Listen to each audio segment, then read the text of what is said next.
Welcome to Crocodile MTG, your home of competitive, constructed play in all Magic the Gathering formats. Today's video was brought to you by all our wonderful sponsors, affiliates, and patrons.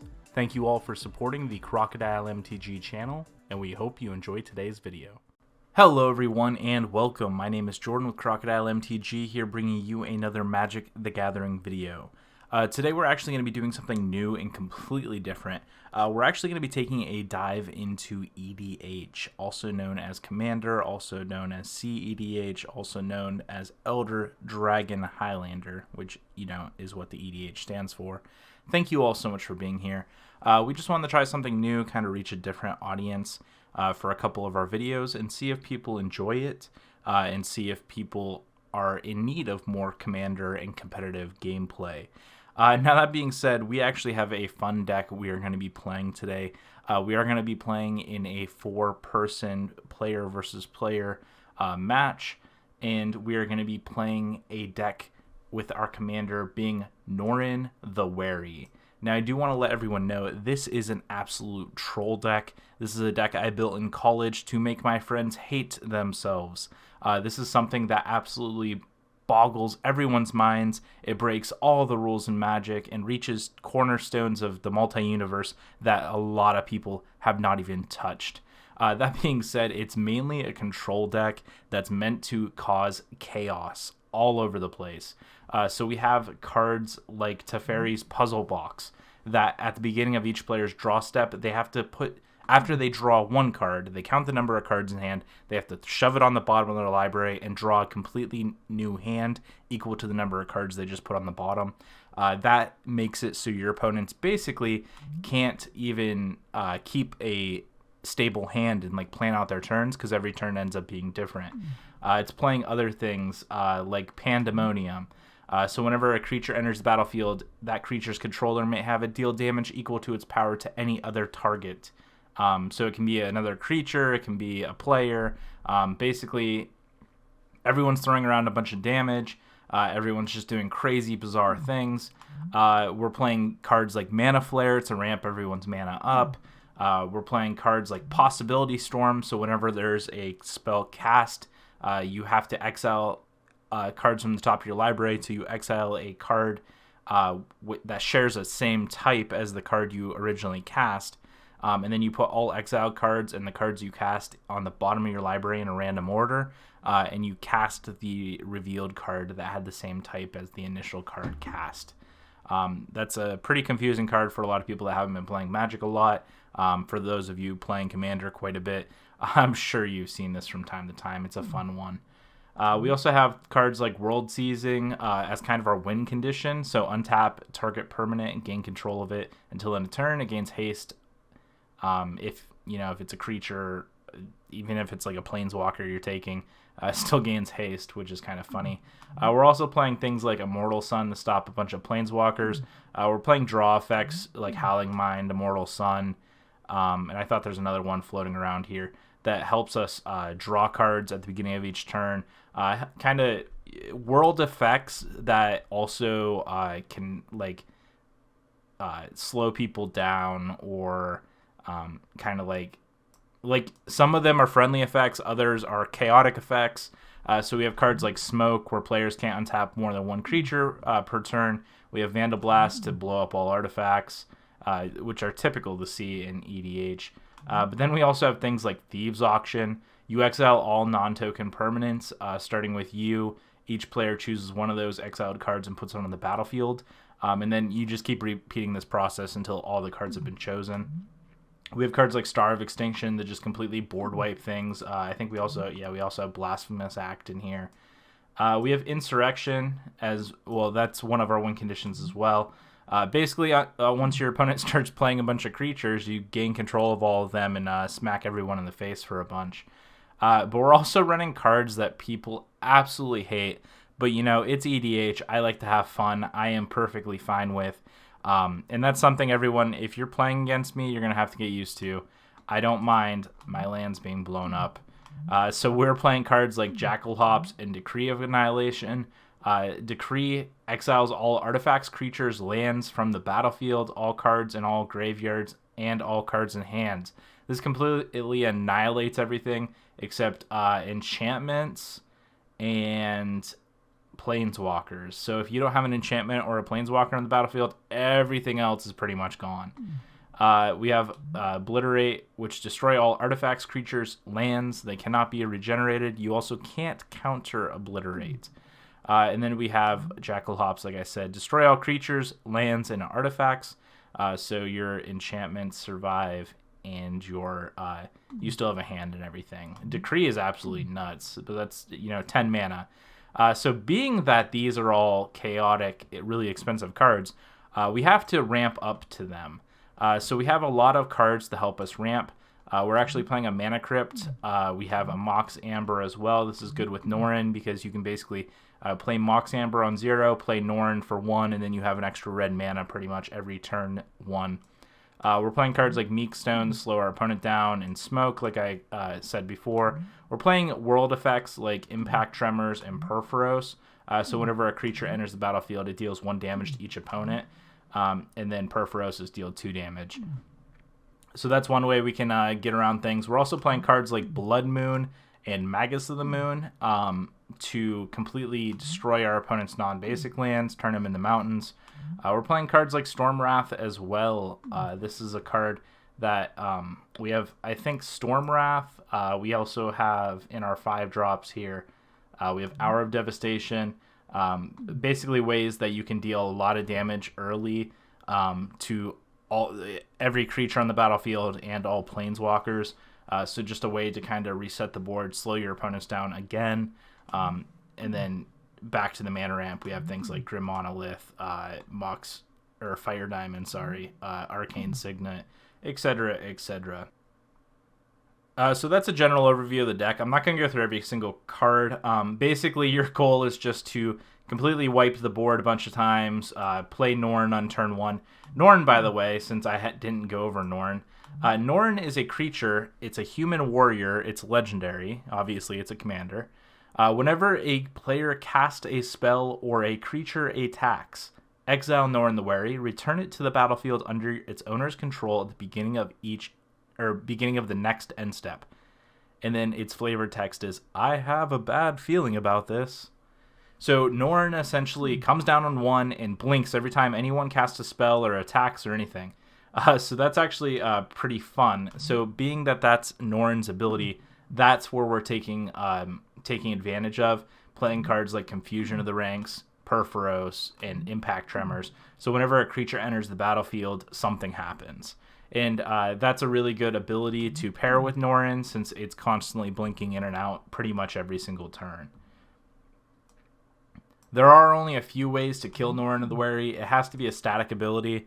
Not a static ability, but like a activated ability. So if you have something like Pithing Needle on the battlefield, we're not playing one in this deck, but it's a 6 mana. I'm sorry, I'm thinking of the Rod. The Rod of Ninrod, something like that. No, Staff and Nin. Is that what I said? Okay. Anyway, if you have a Staff and Nin on the battlefield, it deals 1 damage to target any target. So if Staff and Nin's on the battlefield and then Norn comes back, they can ping it for 1 and kill Norin the Wary with a Staff of Nin. But that being said, let's go ahead and jump in. Now, I apologize for whoever I'm playing against because this deck is fun and chaotic and probably going to piss you off. So that being said, let's go ahead and jump into some gameplay. See you all there. All right, everyone, we are live here. We are playing against. First, let me hide the chat because I don't think I want to see anything from our opponents here. Let me go ahead and minimize this as well. That way it expands our space a little bit and hopefully keeps enough room for our gameplay here. I do think I am going to go ahead and keep this hand. It does have a Magus of the Moon, which isn't bad. And we are going to be able to play our Norn on 1. So going through, we're playing against Moril. They are playing Aurelia. We're playing against Grouch. Grouch is playing the Dragon. And then we're playing Who has priority right now? The Grouch? Whose turn is it? Turn 1, 3rd Street. Okay, 3rd Street Psycho is playing Edgar Markov. Alright, so we're going to go ahead and start here, I believe, with just playing out Norin.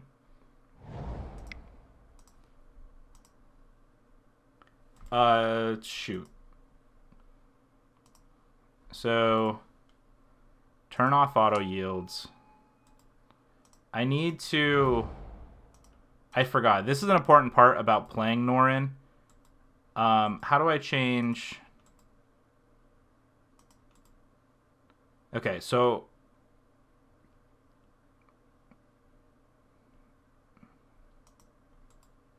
Exile, not command zone. Okay, so make sure you change that if you're playing Norin online. That's a very important thing to... Alright, let me make sure this works. Alright. So I'm always going to have Norin yielding now. So that's really important, especially if you're not used to playing Norin. You got to make sure you turn on his exile instead of command zone. Otherwise, once MTGO, once he exiles, he's going to go right back into the command zone. And that's something you want to avoid as much as possible.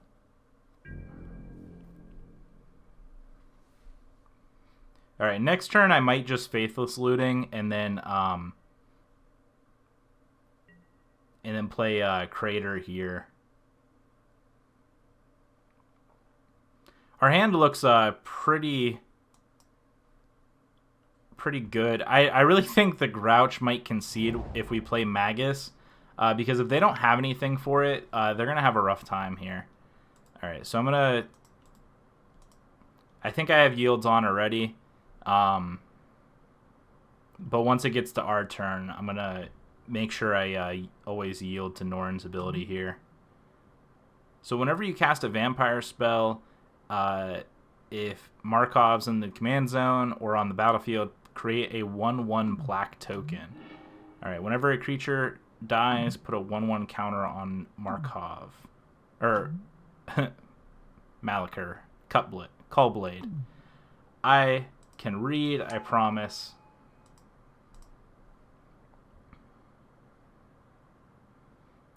Alright, so that's whenever a creature an opponent controls dies.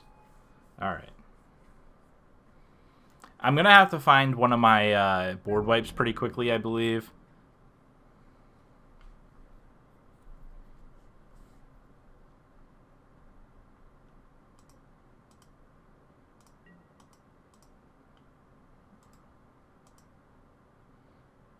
Alright, our turn 2, what's it yield? It'd be really cool to be able to draw something like Mox Amber. I guess not Mox Amber because... Okay, I was going to say maybe not Mox Amber because Norin's about to be in exile. So let me go ahead here. I'm going to start by Faithless Looting. I think I'm going to pitch here...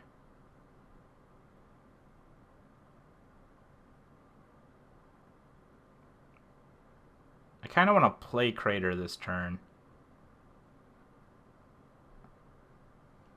So maybe I pitch Great Furnace and Stranglehold. I don't think our opponents are really searching for anything. And next turn I really want to get Magus out.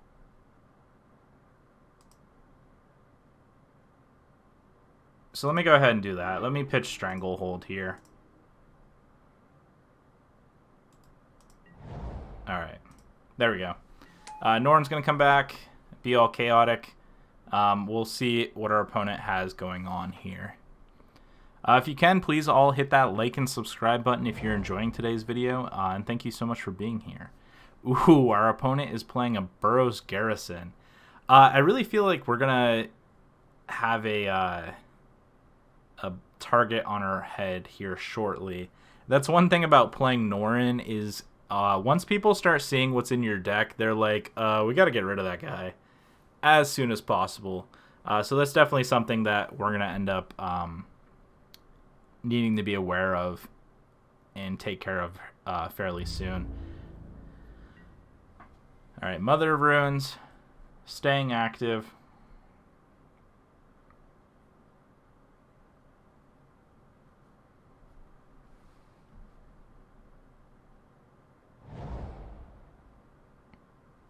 Here comes something from the Grouch. Probably a search, actually. Maybe I should have kept Stranglehold. Oh, they're going to put a storage counter? Remove X storage counters. Add X mana of any combination. Alright, well that's not going to matter here in a minute because I'm going to play Magus. Alright. 3rd Street Psycho, I want to see you play something other than a swamp. Alright, here's Crocodile Vampire. Whenever a vampire or another creature dies, put a 1/1 counter on each vampire you control. Damn. Vampires are kind of scary. I wonder who they're going to start attacking. The politics are about to be made. Are they going to attack me? Oh no, they're attacking... Okay, okay. They're just attacking the 2 people without creatures. Alright. I thought they were attacking both at me, and I was like, you don't even know what my deck does yet. Maybe they do, though. Who knows?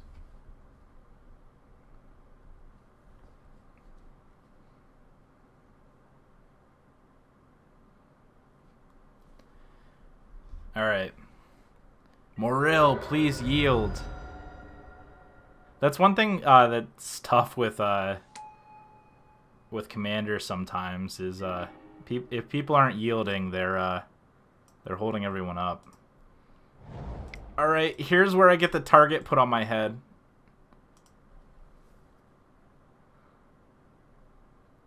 I think everyone's gonna be pissed about this.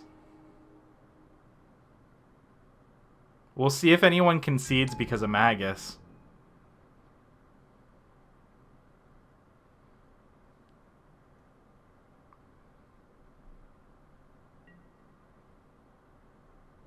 Someone might have an answer to it, though. And if they... I mean, Magus is easier to deal with than Blood Moon, so... but that really, like... It really shut down quite a bit. Like, 3rd Street Psycho is just playing... Swamp so far. Actually, you know what they could be doing, too? The Markov player over here could have Markov as the commander and just be playing black cards in it. I mean, that's something that's legally you're allowed to do. And it is mana efficient. So. Alright, here comes a Mana Vault. From Morrill here. So now they have 4 mana. Are they able to do anything, though, is the question.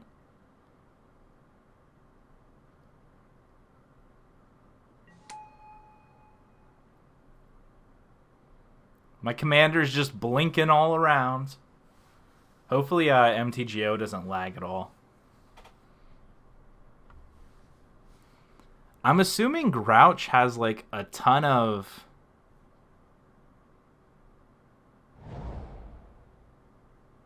Okay, they do have basic, so they're still able to play here. I'm assuming they have a ton of non-basic lands, though.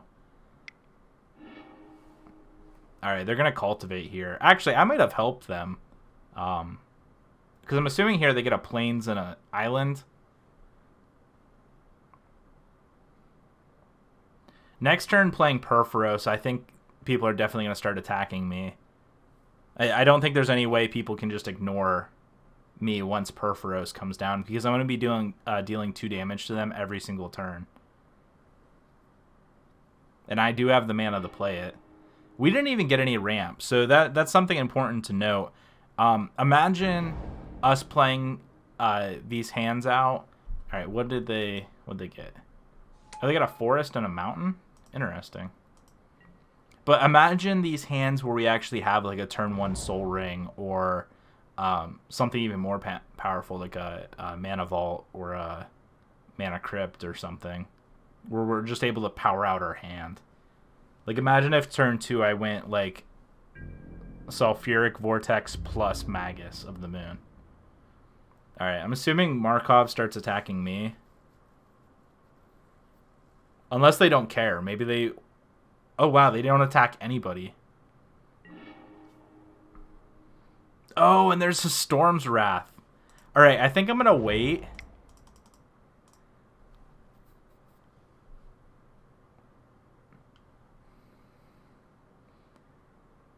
I think I have to wait here.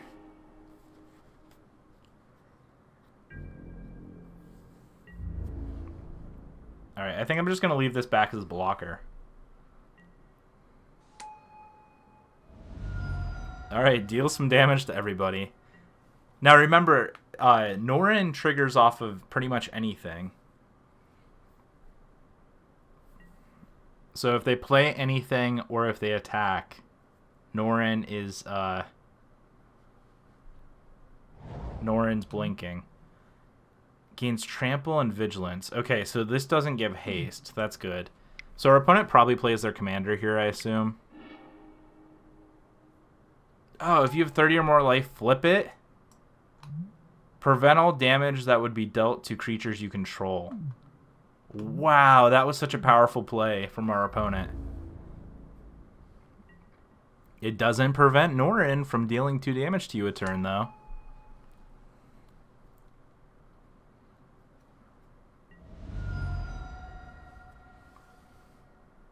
Prevent all damage, not just combat damage? Holy cow. So this is just a legendary equipment. So it comes down as a Fox Monk.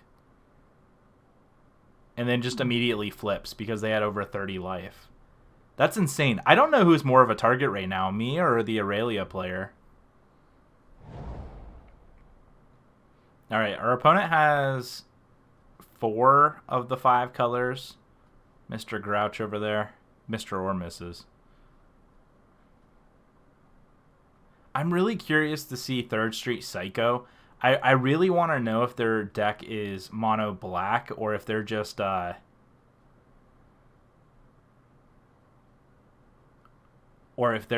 just missing red and white from their hand. They didn't play anything last turn, which makes me think maybe they have something instant speed and end of the turn.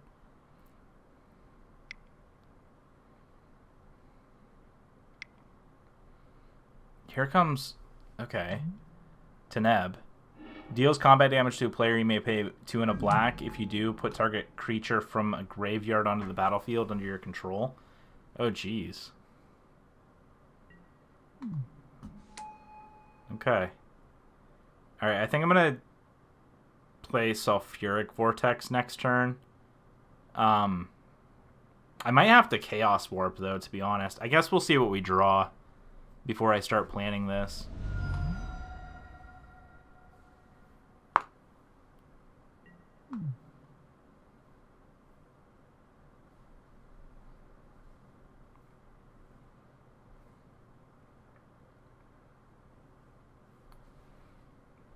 Alright. 3rd Street Psycho didn't have an instant. And they've just been playing Swamps. I really think they're just mono black. Other vampires you control have +1/+1. Tap 5 vampires you control. Gain control of target creature, becomes a vampire. No! They're gonna, like, gain control of, like, whatever they want.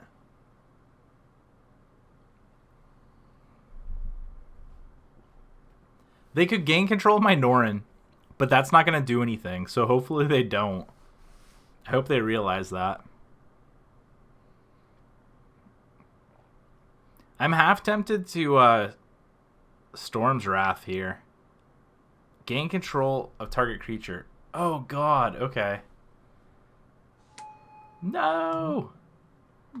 I really now Markov I think is kind of the opponent to defeat. And we're actually helping them because we have Magus out.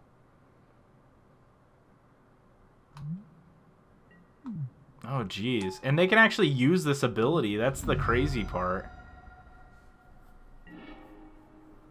There's Obliterate. Oh, what do I do here? So I can attack 3rd Street. And then board wipe if I want. But then that unlocks everyone's mana. And then the Dragon could be kind of tough to beat here.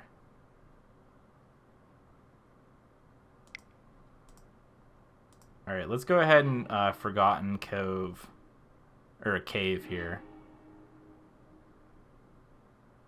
Alright, that's not it. Not what we're looking for.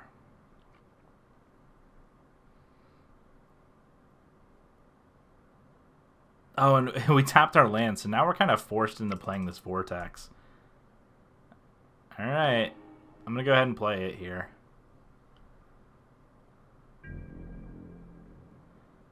I could have Chaos Warped the Dragon, I guess, but I'm kind of like worried about what's in our opponent's deck.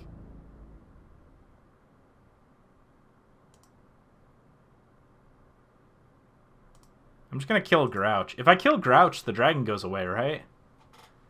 I mean, that could be something.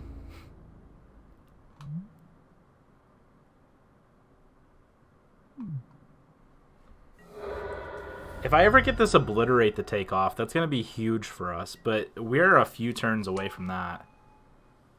Oh, this is weird. Purphoros is going to blink in and out now. I hope I don't break the game.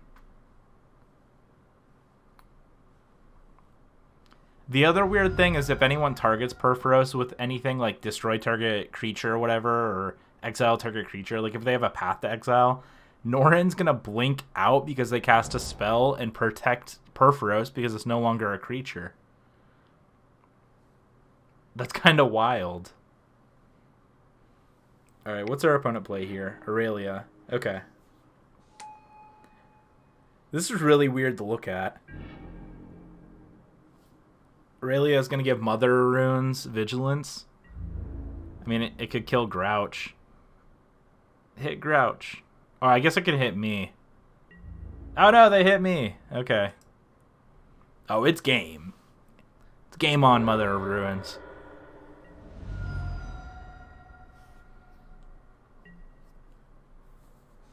Alright, Norin comes back.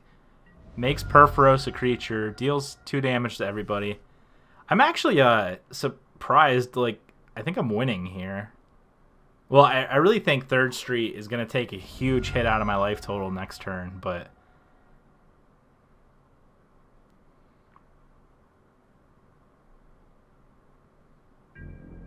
Oh my goodness, Grouch just concedes and the dragon goes away. Oh no, they can take my Purphoros! I didn't think of that. Oh, please cast a spell first before you realize you can take my Purphoros.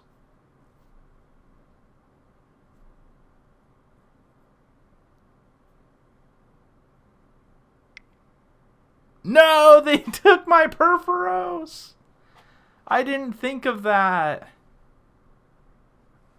Ah. Man, oh man.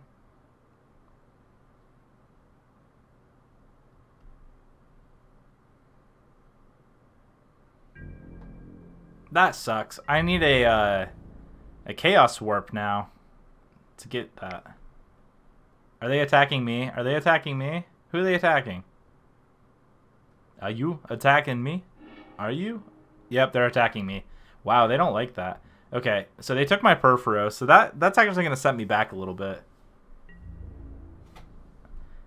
The owner of target permanent shuffles... Okay. Owned by Crocodile MTG. The owner of target permanent shuffles it into their library, then reveals the top card of their library.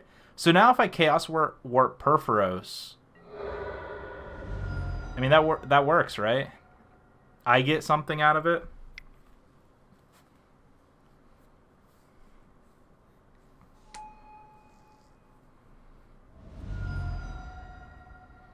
I think I just have to Storm Wrath next turn, to be honest. Oh god, what the heck?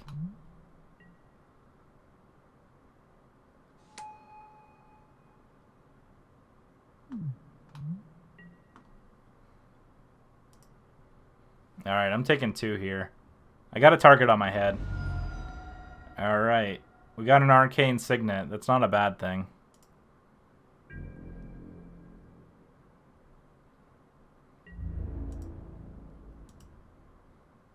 Alright, I'm going to attack 3rd Street Psycho here. I'm really hoping they block with the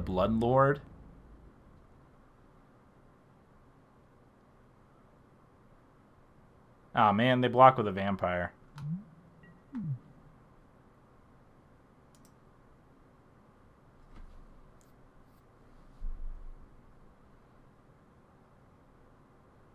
I really think I just have to Stormer's Wrath here, but it doesn't leave me in a great spot.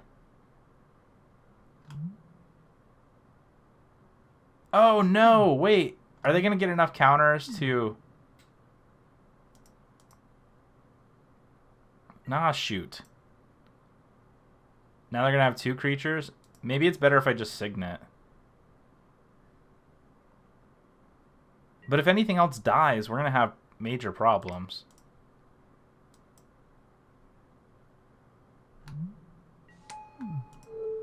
Alright, let me Perforos here.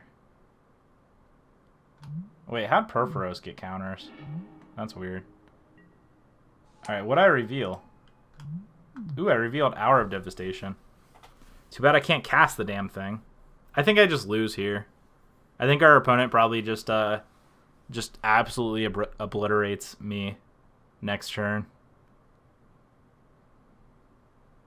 Mono black vampires with Markov as the commander. That's pretty clever, actually.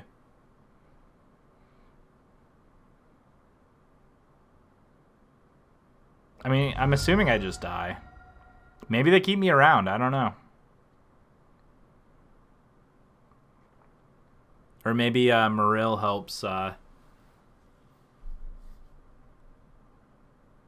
helps me destroy 3rd Street Psycho and then kills me.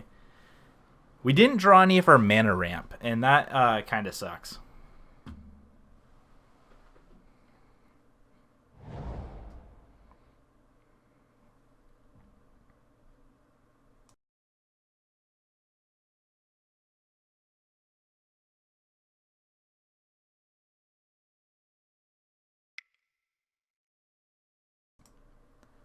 Sorry about that. I just had the sneeze here.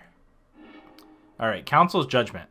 Alright, starting with you, each player votes for a non-land permanent they don't control. Each of those permanents... Okay, so we're going to get to... Alright, that has 1 vote on it. Oh, someone has Sulfuric Vortex. Alright. So we can't vote for any of their permanents.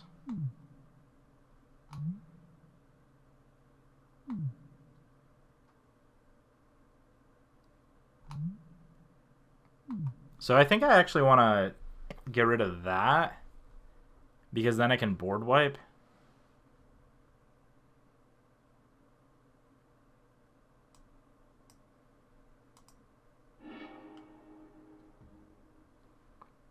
So as long as they're not able to kill anything. I'm kind of curious if our if Maril's like yelling about me not taking the captivating vamp. All right, so we lost our Sulfuric Vortex, unfortunately. Untap all creatures that attacked this turn. After this main phase, there's an additional combat phase. I don't think they did that correctly.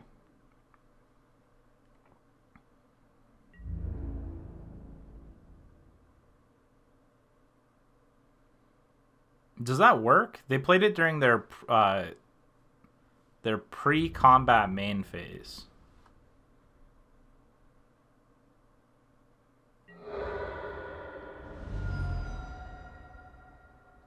Yeah, see, it went to... Oh, okay, it does work. So they're giving themselves a bunch of... Are they going to hit me now, or are they going to hit 3rd Street again? Oh, no, they hit me. Lame. I was going to say, hit 3rd Street. Like, you can beat me after 3rd Street. Ah, no, they're still going to hit me. That's so rude.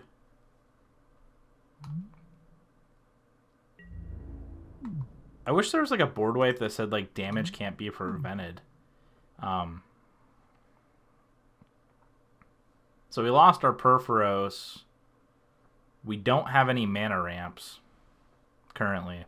Hopefully I'm at least going to get the board wipe a little bit. Prevent all damage that would be dealt to creatures you control. That just drives me nuts. We were looking really good there in the beginning, and then our opponents were able to stabilize.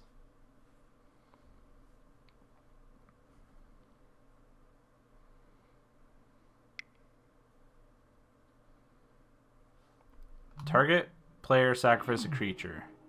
Ah! That's pretty nifty. So they're probably going to lose their Mother of Runes.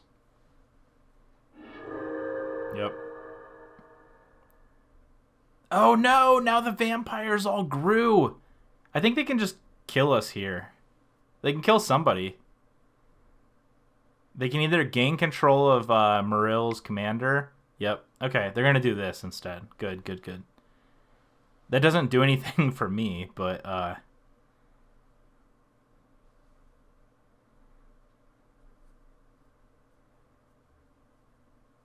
Alright, so they take the commander.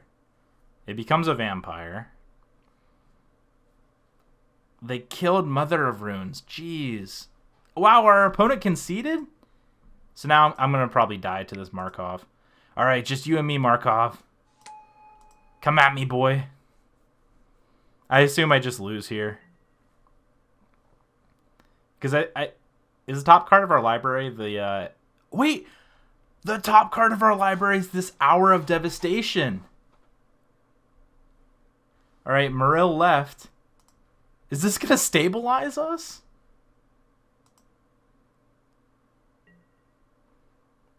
Here comes Norin. This might... It's the Hour of Devastation. And I have 5 mana. I didn't think I had 5 mana at first. I forgot I played Signet last turn and played Chaos Warp. I think it's enough to kill our opponent's board. Oh! We stabilized. Our opponent only has 3 cards in hand now, too. So now we're going to be drawing off the top, plus we have Storm's Wrath. So they're going to cast this, making us sack, but it doesn't matter. We might actually win this.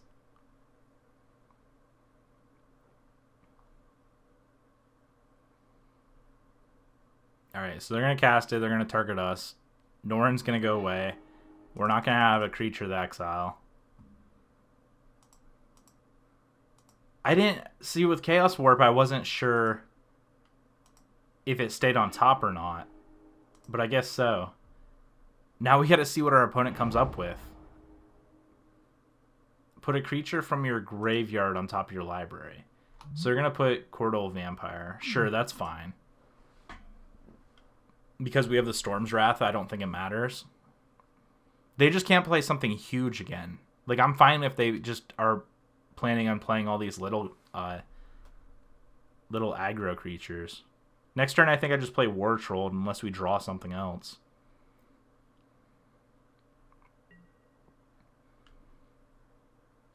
And we're getting to the point where if we end up playing Obliterate or something, I think it just pisses our opponent off to the point they'd probably just concede.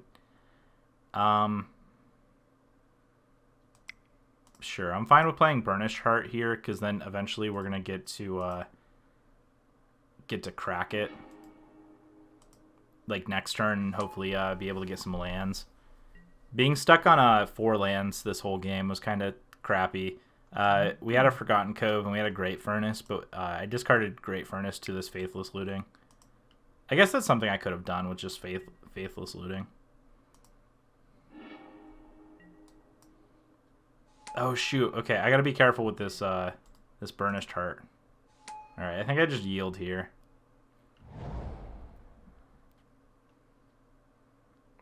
I might have to actually just lose the Burnished Heart. Ooh, there's a Valakut. Okay.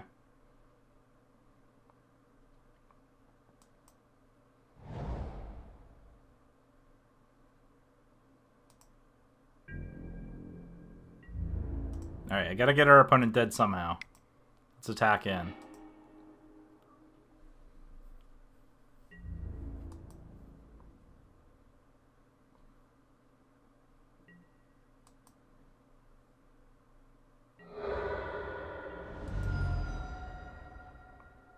Alright, I have to be careful now. I have to make sure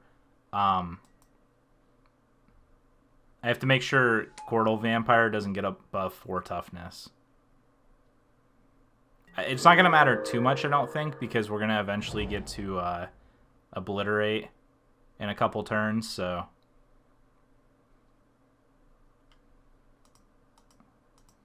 We didn't even get to find any of, like, our fun cards. Like, we found, like, Perforos and stuff, and those were all good, but we didn't get to find, like, extra draw effects and things. Ooh, this is pretty strong. Alright, I think I have to crack Burnished Heart here. That way they only get one token. Or one, yeah. 1+1+1 is what I'm trying to say. Alright, here I'm going to go ahead and get a couple lands. We'll get our fancy lands here. Oh, I forgot Burnished Heart puts them right into play. I'm sorry, I'm rusty, everyone. Everyone's probably like, duh. Alright, as long as they don't... They only have one card in hand. As long as they don't have anything here, we're going to get the Storm's Wrath next turn.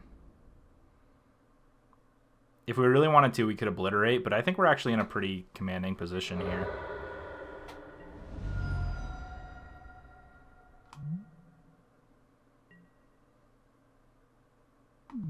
Alright, here comes Norin.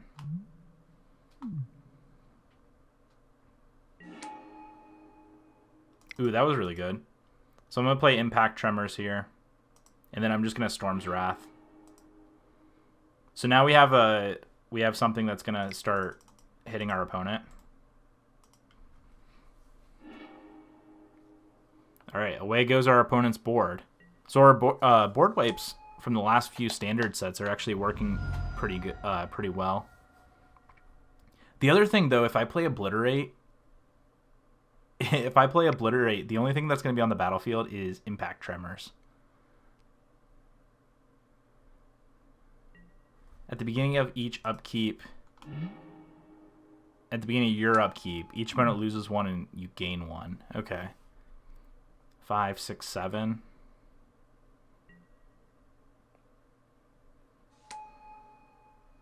We're 1 land off of... No, we're not. Do we have enough? 5, 6, 7, 8. We can Obliterate now. If we want. And just waste 20 turns to rebuild. I mean, we're playing it. Why not? This is probably going to get a concession from our opponent.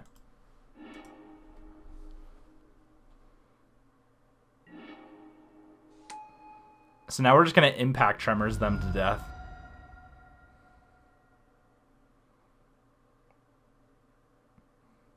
Oh, they concede. Great game. Thank you everyone so much for watching. Please check out more of my content. If you like this video, please give it a thumbs up and subscribe to the channel. Let me know down in the comments below what EDH decks you enjoy playing. Leave a link there. I'll check them out. And thank you all so much for watching. I want to do more gameplay on the channel, so make sure you subscribe, check us out, and tweet at me at Twitter at crocodilemtg. And thank you all so much for watching. Hello everyone and welcome. We're back with another Commander gameplay video. Today we're playing our Norin the Wary deck. It's all about chaos, all about fun, and hopefully finding some fun in between the two. Norin the Wary is an awesome commander. It's a legendary creature, human warrior. Whenever you cast a spell or a creature attacks, exile Norin the Wary, return it to the battlefield under your control at the beginning of the next end step. So Norin basically comes down on 1, typically. We might play it on 2 since we have Sensei's Divining Top. But once Norin is down, Norin gets crazy, pairing it with things like Perforos and playing absolute chaos all around it in red. Let's go ahead and take a look at what our opponents are playing. We have Tamarak over here playing Rakdos, Lord of Riots. So you can't cast it unless an opponent lost life this turn. It has flying and trample. Creature spells you control cost 1 less for each 1 damage dealt to an opponent, or 1 life your opponents have lost this turn. We have Yoriko, the Tiger's Shadow. As Commander Ninjutsu, this card basically costs 2 mana the entire game. It normally plays a bunch of 1-drops. normally plays a bunch of 1-drops, and then attacks in and then plays their commander super early. It's a very powerful commander for sure. And over here we have Sliver Hive Lord, good old classic. So let's go ahead and get into it. So I am going to go ahead. The first thing you want to make sure you do if you're playing Norin is switch this so Norin goes to exile, not the command zone. It's very important you do that. So I am going to go ahead and start here with... I'm going to go ahead and start with Norin. We'll get him onto the battlefield. He's like, I don't like the command zone. Please let me stay on the battlefield as much as possible. But he also does not feel safe. I have a bad feeling about this. So whenever he's on the battlefield, he likes to jump in and out of the battlefield into exile and back at it a bunch of times. So our goal here is going to be next turn, hopefully play Sensei's Dividing Top and kind of work our way through our deck here. We are playing cards that people do hate, so that is something you have to be wary about. Go check out the deck tech on the beginning of this video, I believe. It depends on how I label these videos, but we'll find out. So Decree of Annihilation, exile all artifacts, creatures, lands from the battlefield. Essentially, the only thing that gets to stay is enchantments and planeswalkers.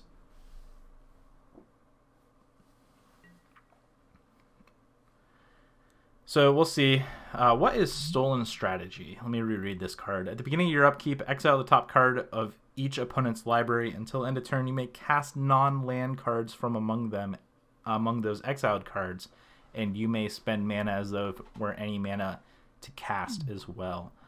So that is pretty neat. Be able to cast some Slivers, some Ninjas, or some Hellions from Rakdos. That'd be pretty cool. So it looks like everyone's starting off on 1 mana. No one's got a turn 1 Soul Ring or anything crazy like that. So that's pretty good. Keep us all going slow. Nice, easy pace. Norin's not too worried about anything just yet, not having to blink in and out. But here comes something. Creature type Scry. Okay, whenever mana is spent to cast a creature spell that shares a type with your commander's creature... Oh, that's pretty interesting. I haven't played a lot of Commander recently, so some of these cards I'm not as familiar with. That's pretty awesome. So they're going to get to scry 1 because it shares a type with their commander. Whenever a Sliver creature you control becomes the target of a spell or ability, counter that spell unless its controller pays 2. Huh. Well, that sucks. Hopefully we get some of our board wipes pretty early, because once Sliver Hive Lord comes down, there's going to be no stopping that. I have a feeling Sliver guy is going to have his first target on his head. We're going to have Sensei's Dividing Top, but nothing crazy until we get Perforos down. It's going to be a race to the finish line. I have a feeling, though, if Sliver starts taking off, they're probably going to come after me first. I just have this feeling. All right, War's Toll. All right. I think we're going to go ahead and play Reliquary Tower here, and then we're going to go ahead and play Sensei's Dividing Top.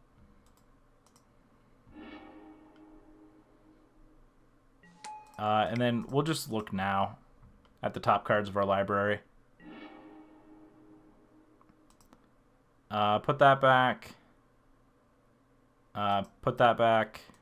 Put that. We're just going to yield.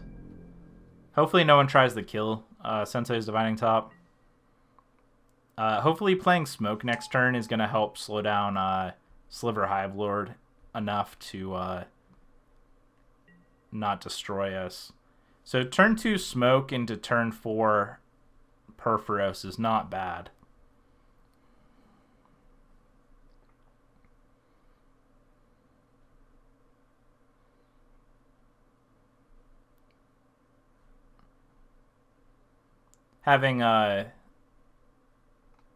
Having Reliquary Tower down is pretty good in case we draw like something like Wheel of Fortune.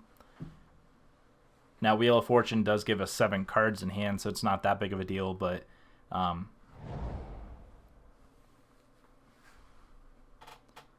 we'll have to see here how this game plays out.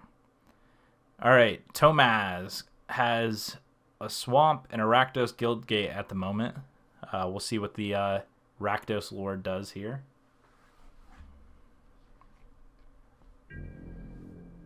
All right, they're yielding, so... All right, I'm going to yield through this turn.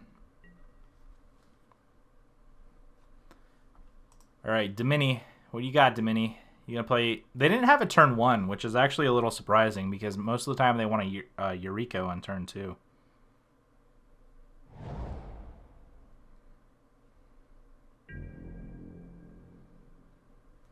All right, I'm just going to pass. Hopefully they don't try to kill my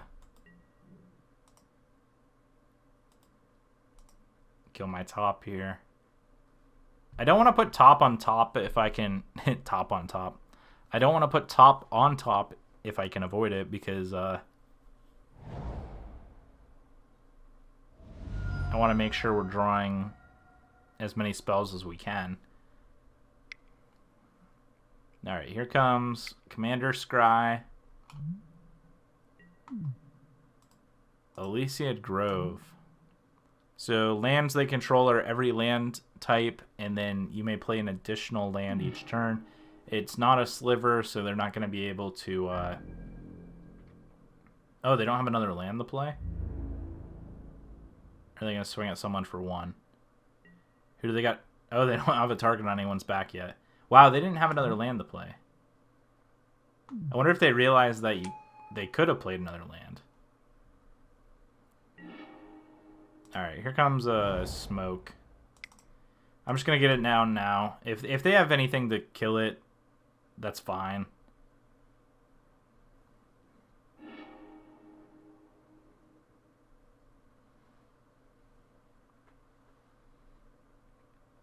My sole goal is to slow down the Sliver Lord over here.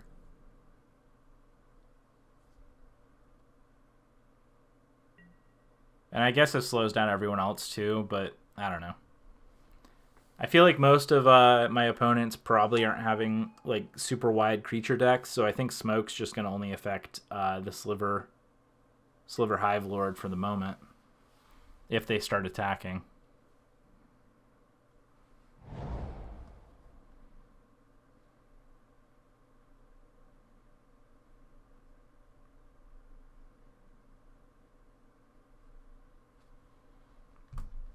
All right, Rakdos guy. Hopefully you got a creature to ping some people here. Wow, they just concede. All right, Tomaz. Tomazak. Tomaz is out. Mystical Tutor. What you getting?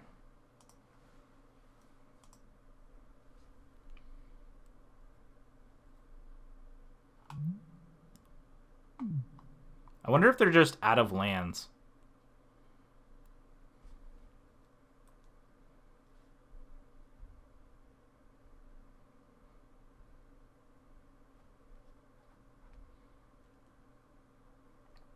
They're getting an instant or a sorcery.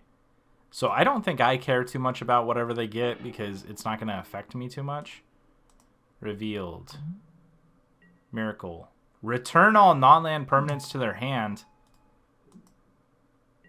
I mean, I think that's fine. We're drawing a land next turn. Are they just trying to slow us down? I guess I'll look.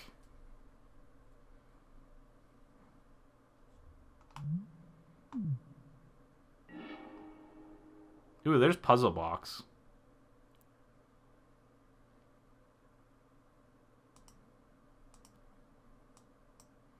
Alright, I'm just going to put Mountain on top.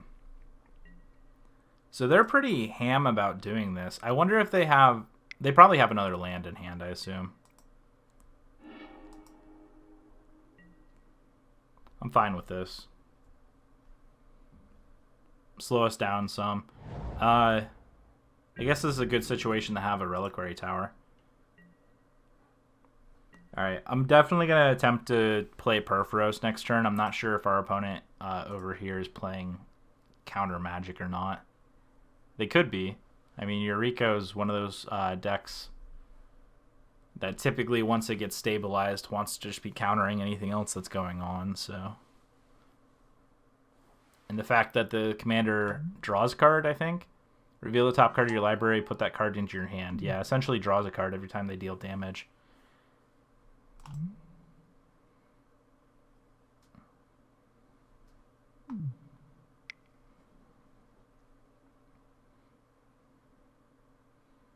All right. You got a sliver. Always yield. No possible plays yield. All right, I'm assuming that's what our opponent's doing as well.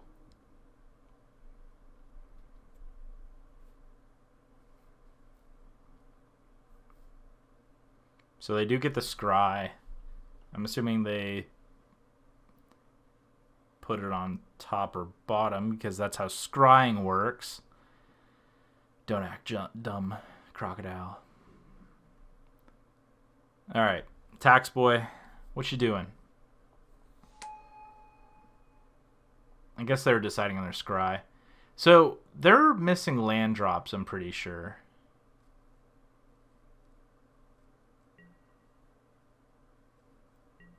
Yeah, they're missing land drops. So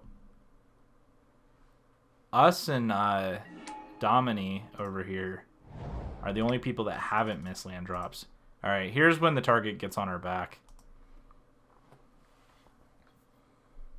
And next turn, we're drawing Teferi's Puzzle Box.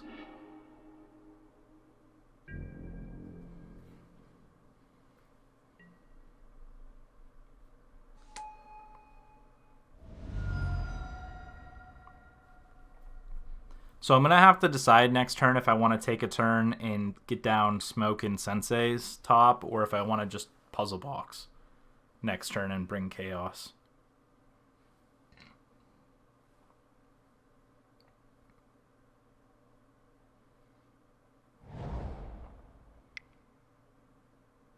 All right, Domini, what do you got? Bident of Thassa. Whenever a creature deals combat damage to a player, draw a card. Neat. All right, let's deal some damage. Boom. Get knocked. So our Sliver Hive Lord person over here is definitely taking a stroll through landless neighborhood. Domini has not missed a land drop yet. We're about to, unfortunately. That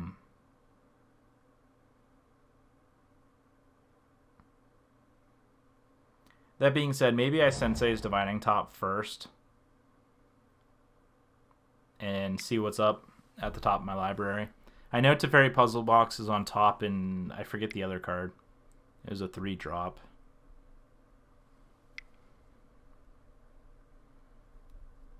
Alright, here comes Crystalline Sliver. All slivers have Shroud. Wonderful.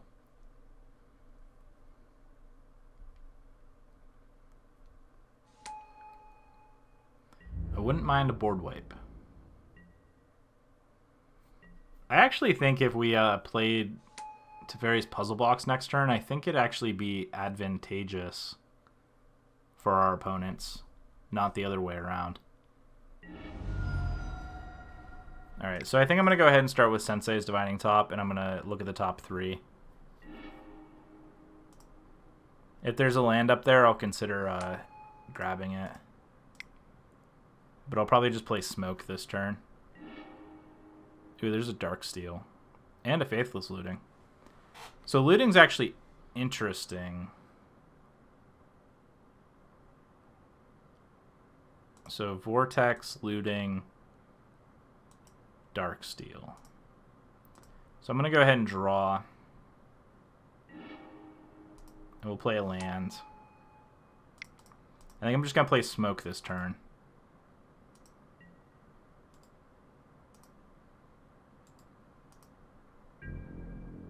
I'm going to go ahead and tap this and pass.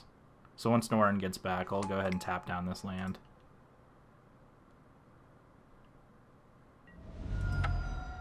Yes. Lose the mana. Keep going. Now, unfortunately, we don't have a land on top. So next turn, I'm probably just going to play Teferi's Puzzle Box and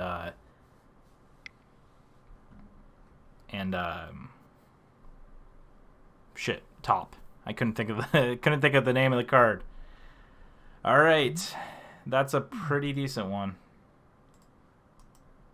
I should be yielding. I don't know why I'm not. Oh, because I turned it off to tap that mana.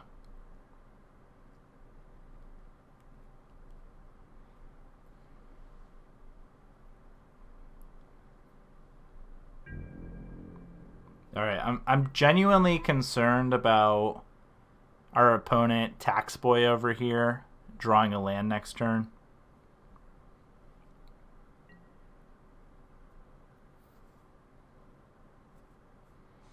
All right, I've dealt 10 damage to our opponents here, or 8, and I think Tax Boy took 2 from a land. But that's actually pretty decent. Perforos and Norin combo is just absolutely insane.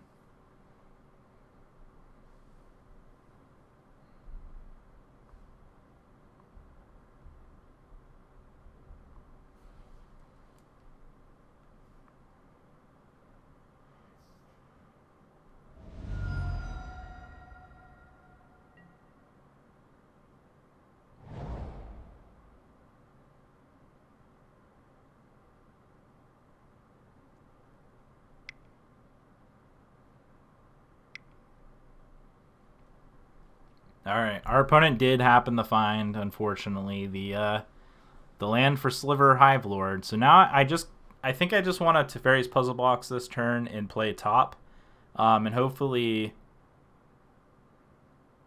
yeah, this sucks.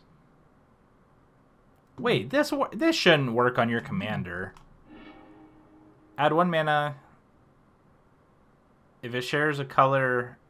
Wait, mana spent is the same creature type as your commander. Scry 1. That shouldn't work on your commander. That's BS. What I'd really like to find is Hour of Promise. That's somewhere in our deck here. That'd take care of the Sliver Hive Lord.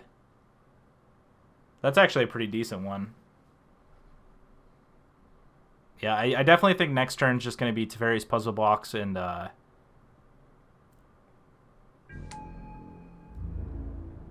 Teferi's Puzzle Box and Sensei's Divining Top. And hopefully that's going to be good enough to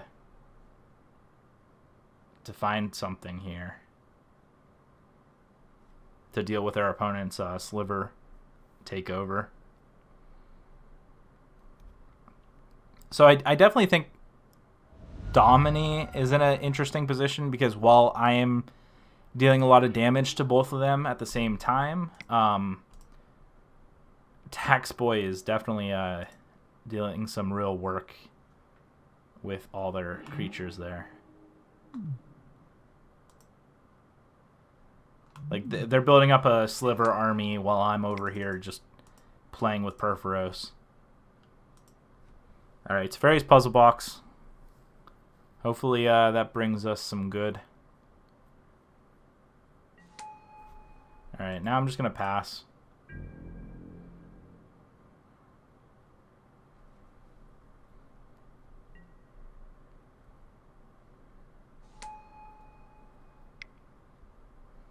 Alright, what's our opponent have?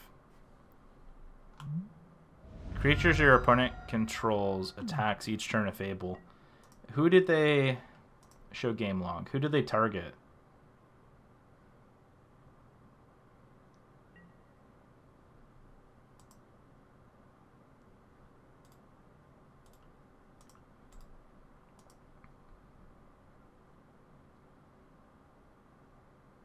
It doesn't say.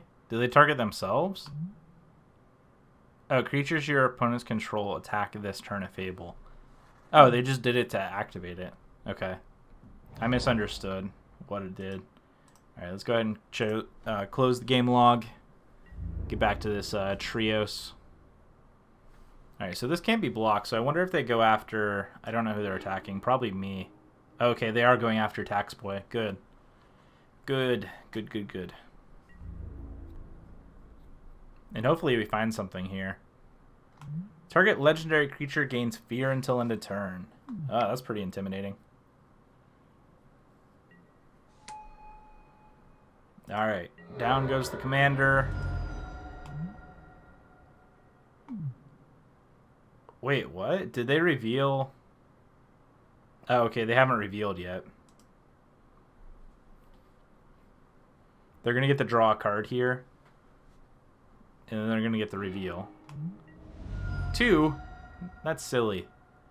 Oh, they have Scroll Rack and that's pretty neat.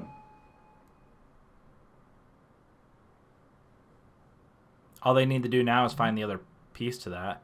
Exile any number of cards from your hand face down. Put them any cards on top of your library. From the top of your library into your hand. Then look at the exiled cards. Put the cards on top of your library in any order. So it's kind of like a reverse puzzle box here. Hopefully this doesn't help our opponent, but it might. Always yield.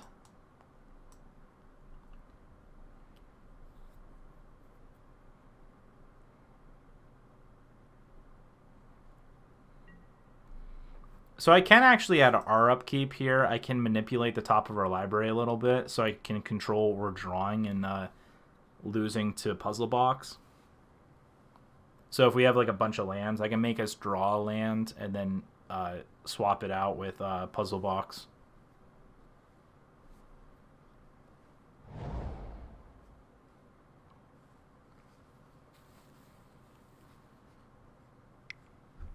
Alright, we'll see what our opponent has here. Alright, creatures you control have vigilance. Well, that's unfortunate.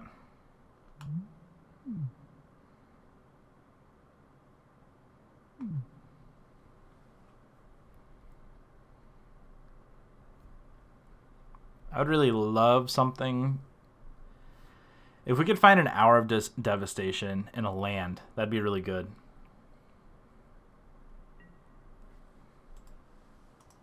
Alright, if they're not going to kill my top, I'm just going to yield. Shroud, Indestructible, Vigilance, Commander.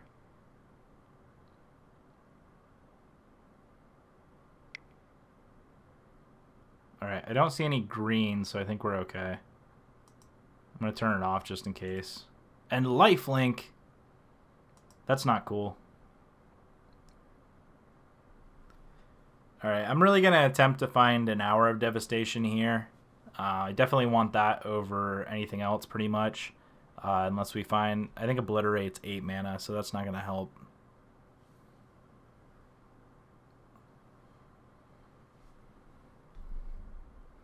The fact that they drew the Vigilance Sliver is a little annoying because I was hoping Smoke was going to be able to slow him down quite a bit.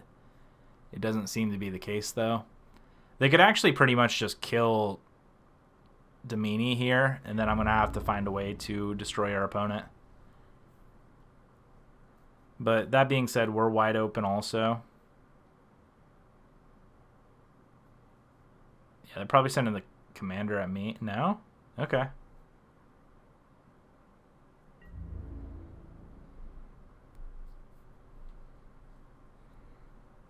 Alright, at the beginning of our upkeep here, we're going to look with Sensei's top and hopefully be able to control the flow of things a little bit.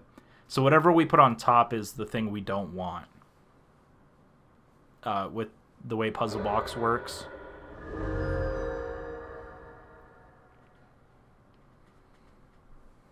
Alright, so I really need an Hour of Devastation here.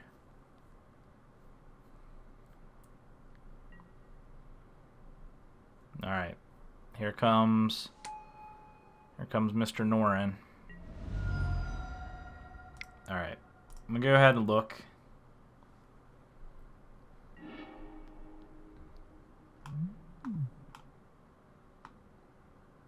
Interesting.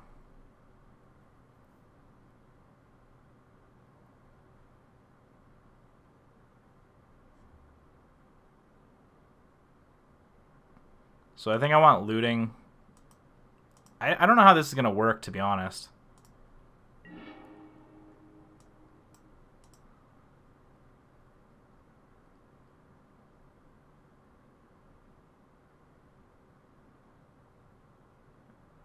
This is getting weird.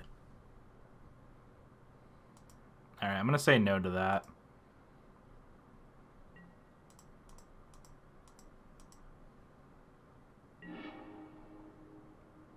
Alright, cool. We have something. A lot of this is a lot of nothing, but we have something.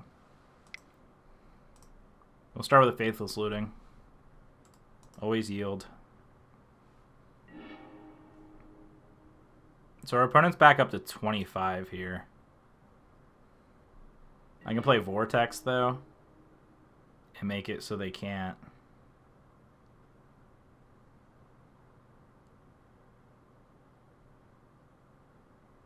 Make it so they can't gain life. I think that's fine. I think I'm going to discard this mountain here. Keep our theme a little bit the same.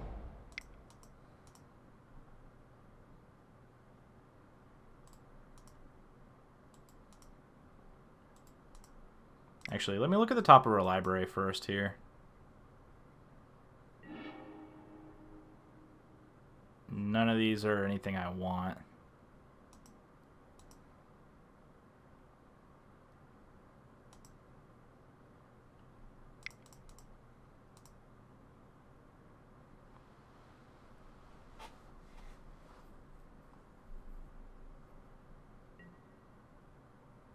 Alright, so Perforos is a creature now. The awkward part, too, is do I want...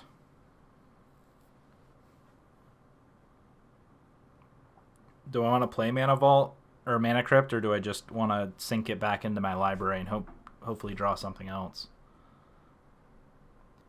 I think I just leave Perforos as a blocker, to be honest.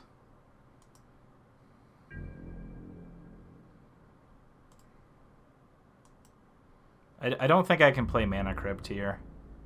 I think I need to try and find something else.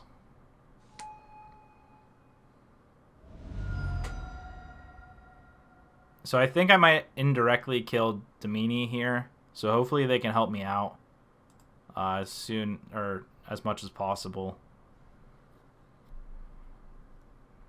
We're going to at least be able to block Sliver Hive Lord with Perforos as long as they don't have anything to get rid of one of our enchantments.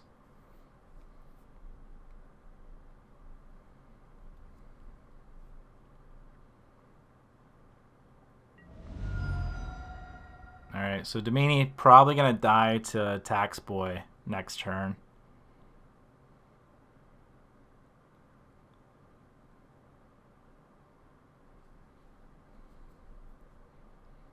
I need to make sure at my upkeep I put some of the lands from the top of my library onto... I need to stack it land, relic, land. That way I can hopefully get rid of something here. Alright, Brainstorm from our opponent, so that's pretty decent.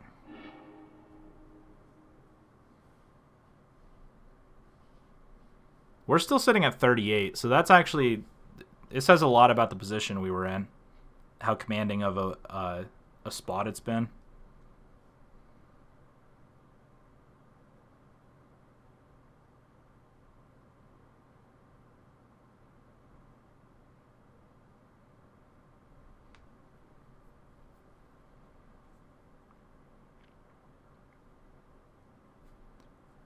So we'll see.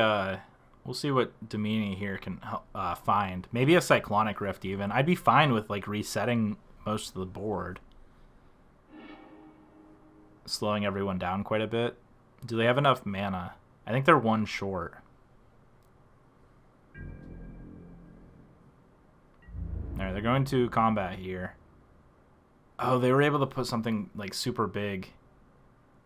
Good, they're hitting Tax Boy here. I think they're teaming up with me.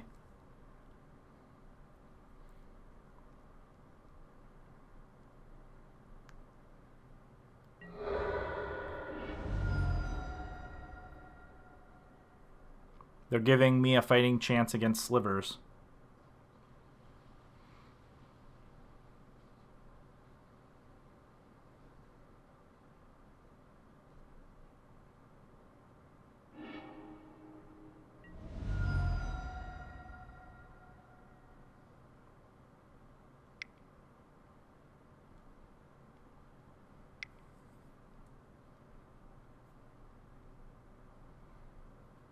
Oh, they have a time warp. Okay. So they might, if they keep looping time warps somehow, I wonder if they're gonna die to this vortex.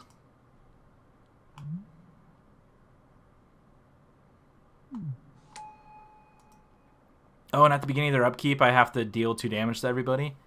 They might have given me a fighting chance, though. How did I lose? Does this make multiple people lose life? Each opponent loses life. Okay. Yield through this turn. There we go. Oh, and they have a puzzle box activation, too, they got to deal with. So I'm looking in a pretty good spot here.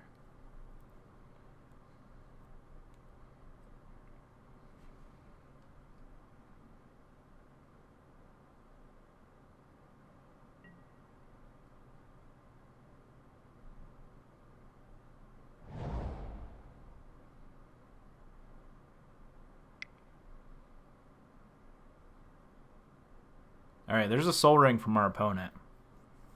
So now I wonder if they have Cyclonic Rift. They can scroll rack here too and draw a whole new hand if they need to.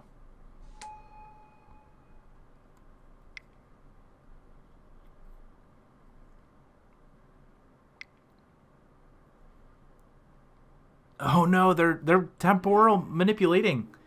So they might kill Tax Boy, but they're gonna die to my Vortex. What a great sacrifice. Domini, you are the best. Choose 2 players. They search their library for cards and puts them on the top. I wonder if they have something like Emrakul, the Promised End, where they can just search it up, put it on top, and then... Or temporal manipulation. Wait, is that this card? Oh, what's the... I forget the Delve one, where it's 3/3/3 and then like 8. So they can deal like 11 damage or something to them. They're not going to get another turn, though, unfortunately. Like, they're going to get another turn after this one, but the following turn, I don't think they can get anything.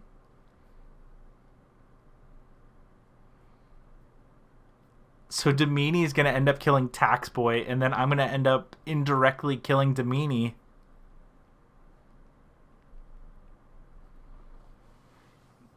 At least I think this is how it's going to go.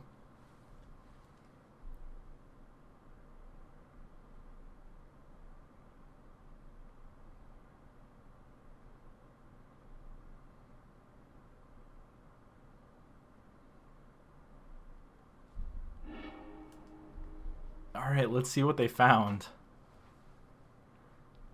I'm assuming they're going to deal a bunch of damage. Scheming Symmetry is pretty decent in this deck. Alright, they're dealing damage to Tax Boy. Or Taxi Boy. I keep calling him Tax Boy. Domini, can you win this turn? Alright, what do they reveal? Is it Emrakul? Is it the Delve? Oh, it's a Karn's Temporal. No, you can't. You can't do that. That's the best you got in there? What about the Delve one? The Delve take extra turn. Take an extra turn. They're going to lose before they get to kill Tax Boy.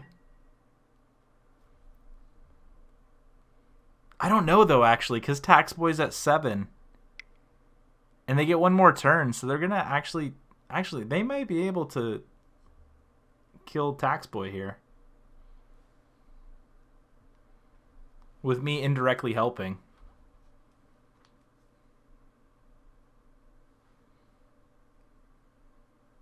What a great sacrifice, Domini.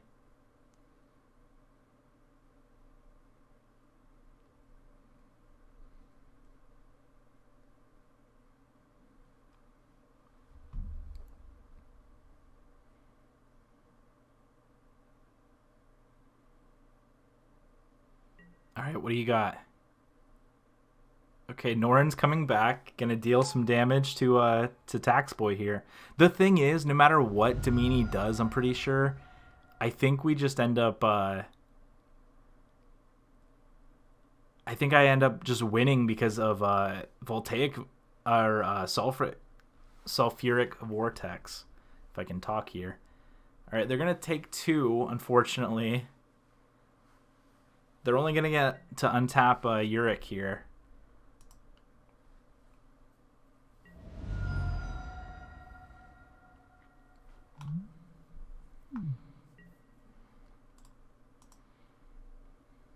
I hope they don't attack me for their last attack.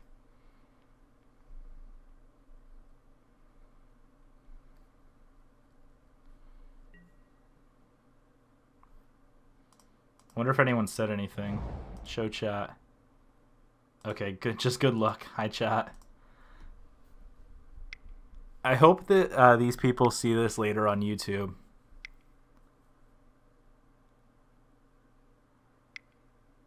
This game is epic. Nexus of Fate? Yeah, that's a pretty good commander staple. But they're not going to survive the Vortex next turn. I don't think they have any way of manipulating the top of their library. Maybe they do. Maybe with Scroll Rack. Can you manipulate the top of your library? Put that many cards from the top of your library into your hand, then look at the exiled cards. Put them on top of your library in any order. Yeah, they can Scroll Rack. Unless they already know the top of their library.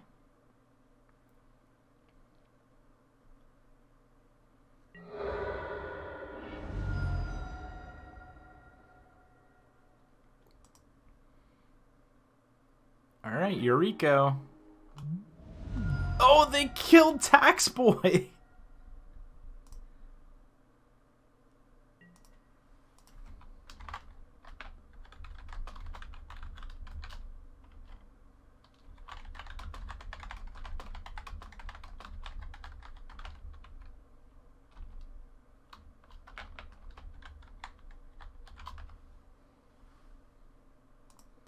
Alright, let the chat know this will be up on YouTube. And now Domni is going to lose during their extra turn.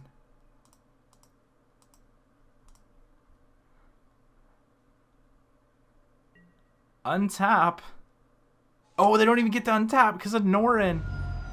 And we won again. What the heck? Thank you all so much for being here. Thank you so much for watching. Check out manatraders.com. They're an awesome card rental service for MTGO. They helped us out today by allowing us to rent the deck we're playing. Go check out the deck tech and the other gameplay videos on this Norin deck if you are enjoying it. And I'll see you in the next video. Thank you so much for watching. Hello everyone and welcome. My name is Jordan with Crocodile MTG, here bringing you another Magic the Gathering video. Today we're actually playing a Commander series, so hopefully that's something that'll pique people's interest. Today we are playing against Wood, Orthos, and Jabberjaw. So it looks like Wood is on Jury.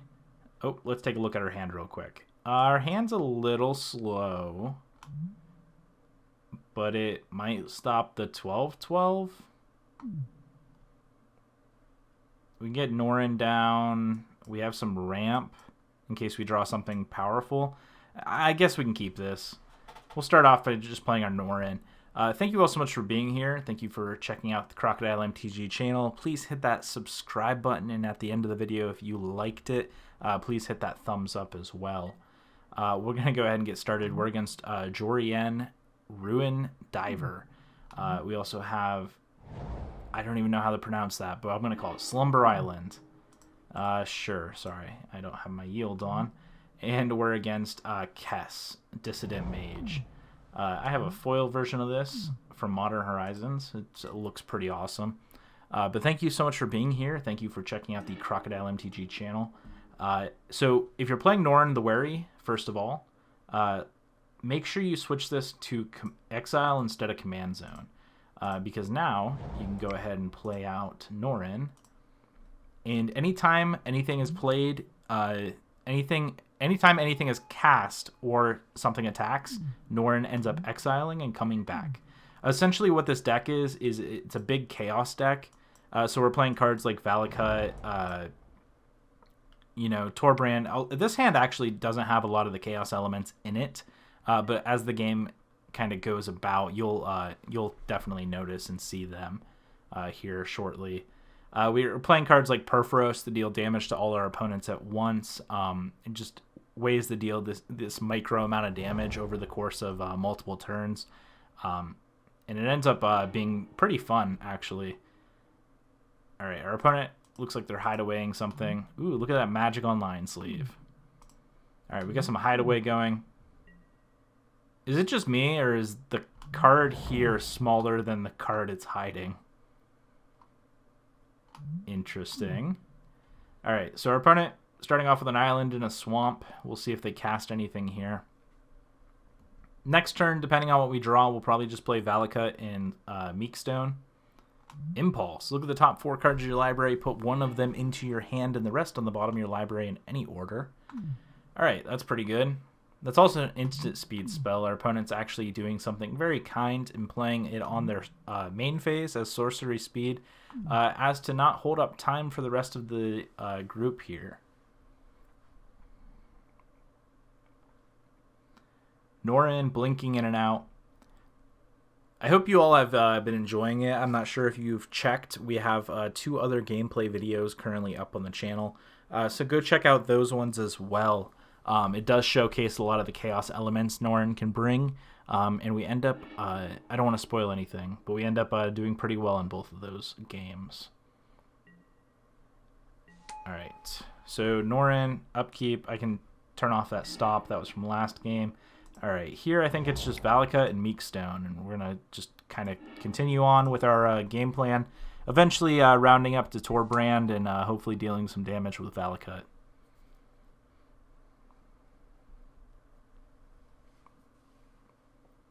Having this feat as well is pretty good because a lot of our chaos elements actually cost quite a bit. So being able to ramp up to 7 on turn 4 and then playing something really big, that's going to be pretty good for us. Oh no! Okay, that's untap legendary permanent. I thought it was return target legendary permanent. I was like, no! Copy target triggered ability. Alright, I don't have it, right? Okay. This turned all white and I was like, I don't have priority, right?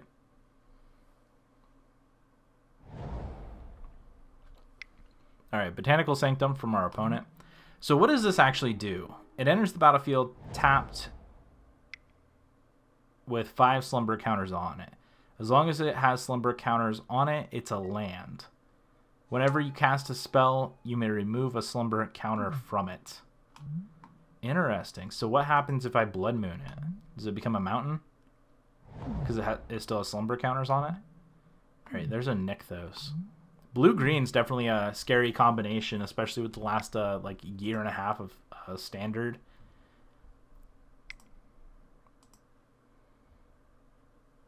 Alright, what do you got? Command Sphere. Okay. Hopefully everyone has the yield on for Norin. It can be a little annoying. Do you have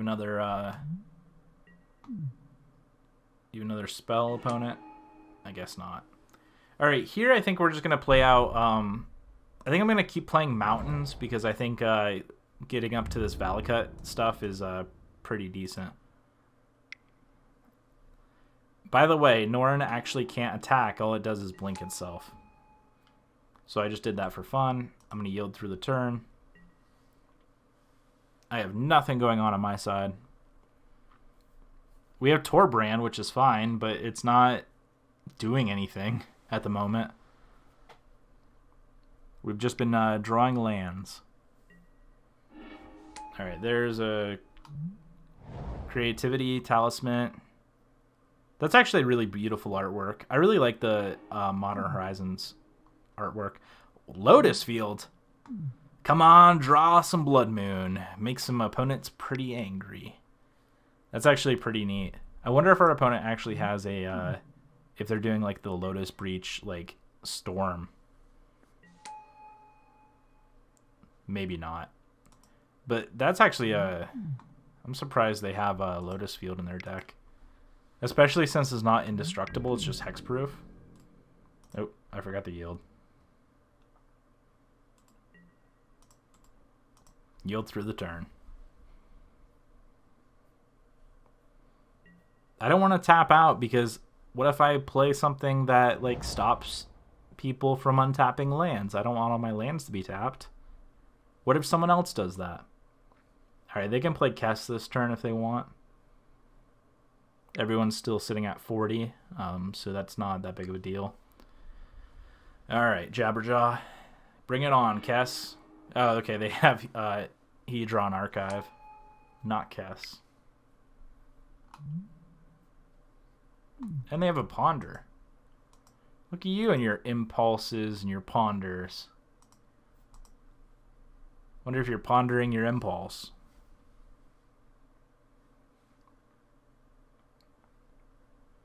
Alright, next turn I think the best thing we can do is play Torbrand unless we draw something really chaotic. And we can play play this and then ramp up the 7 mana. Ironclad Feet. Alright, what do you got, opponent? Alright, they're going to tap out, play a Signet, pass the turn back.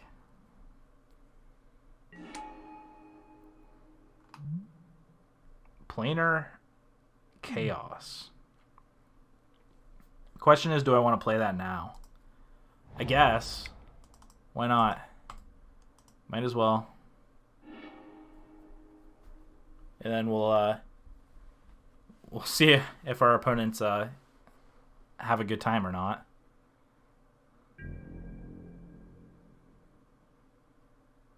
So if you're not familiar with Planar Chaos is an enchantment. At the beginning of your upkeep, flip a coin. If you lose the flip, sacrifice Planar Chaos.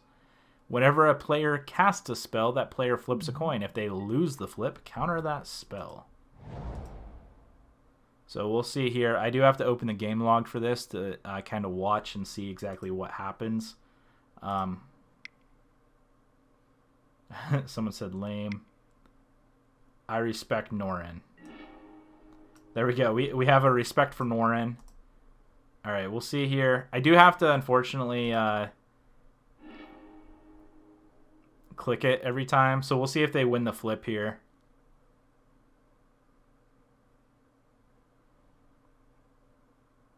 Oh, they did win the flip. Okay, good. Good for them. So their commander made it through.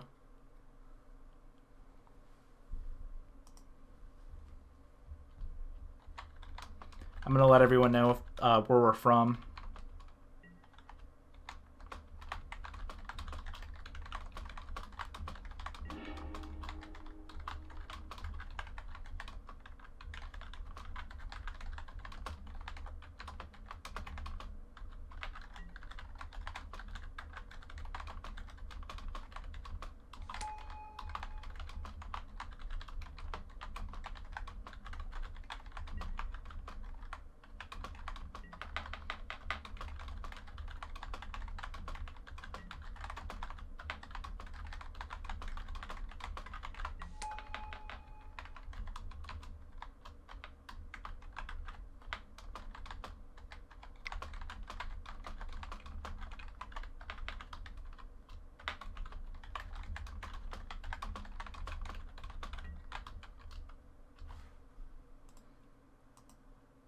All right, so I let everyone know my name is Jordan from Crocodile MTG. We're currently recording for YouTube, and we hope everyone has fun and doesn't mind me using the content for my channel.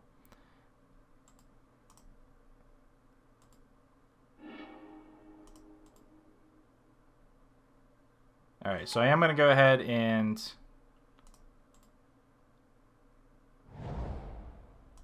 so this made it through. Whenever it enters the battlefield, search your library for a forest. They did. Carpeted flowers. They lost the flip, so this gets countered. Alright, so Norin comes back. I'm going to yield through the turn.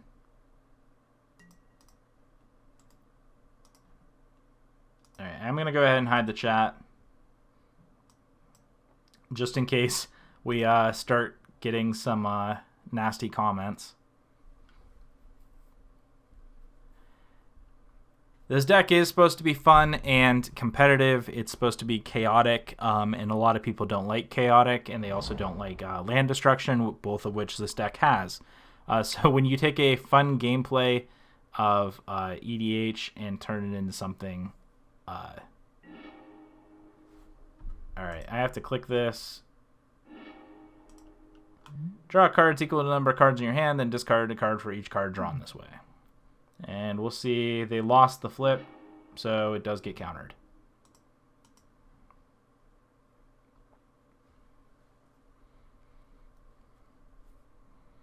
So next turn, we'll see if Planar Chaos ends up sticking around or not. Alright, looks like our opponent's going to try and play Kess, maybe. And let's see if they win the flip. Oh, they did. It looks like commanders can make their way through the through Planar Chaos. All right, we'll see if Planar Chaos survives or not.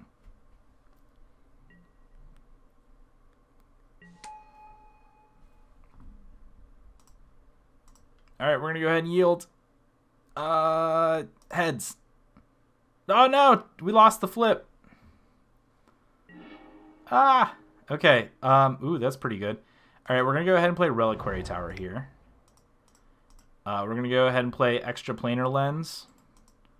We're going to yield through our our Norin trigger. We're going to go and exile our Mountain. Yes. And then we're going to go ahead and play out a Torbran.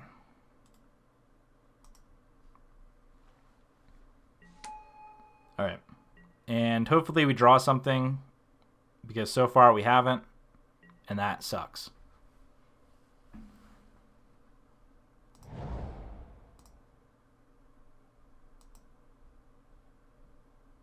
Alright, it looks like Jabberjaws has to leave, so we might be losing that. Alright, Sensei's Divining Top, here it comes. We do have quite a bit of land, though, which is good. Quite a bit of mana, I mean. So now anything we draw, we can pretty much play. It's just a matter of actually drawing it.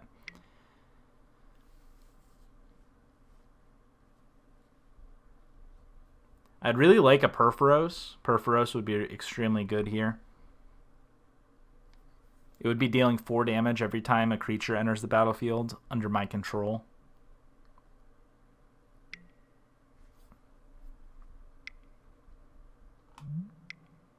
Alright, so Joran did get to draw a card, and then they did ponder.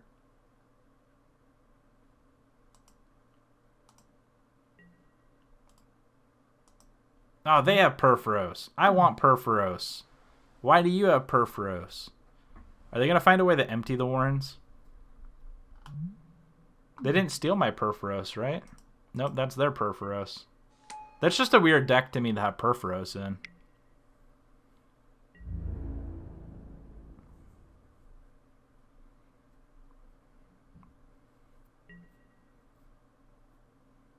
Alright, here comes Norin. Alright, so Extra Planar Lens. When it enters the battlefield, you may exile target land. Whenever a land with the same name as the card exiled is tapped for mana, its controller produces 1 mana of any type that land could produce. Oh, alright, Slumbering Island came about. 5 slumber counters. And it's whenever you cast a spell. Alright. Remove a slumber counter from it. And it's 12/12. So if it's tapped when it becomes a creature, we're actually going to be able to keep it tapped with Meekstone. I think it's actually better that that's a land. Unless, of course, we draw Blood Moon.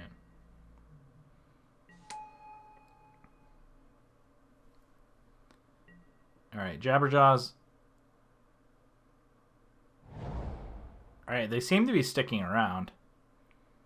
They said they'd have to leave, but maybe not. All right, how's this hideaway work? You have to have a total power of 10? Yeah. If creatures you control have total power 10 or greater, they currently have 1.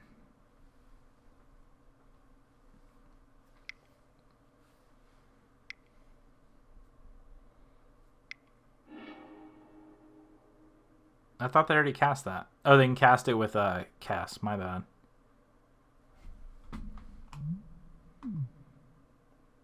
I'm curious that they used all colored mana and they didn't use their archive here.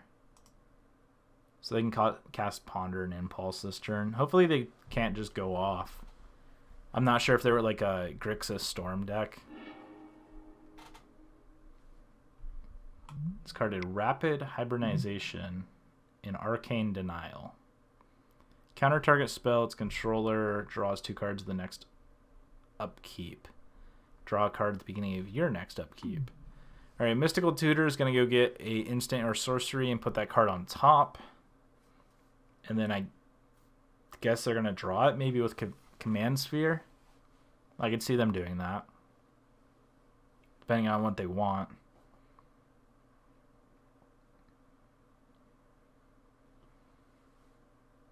Hopefully they don't Cyclonic Rift and then leave. Alright, what'd they reveal? Mana Geyser? Okay. I hope we draw something good here. Okay, we drew an hour, which is fine.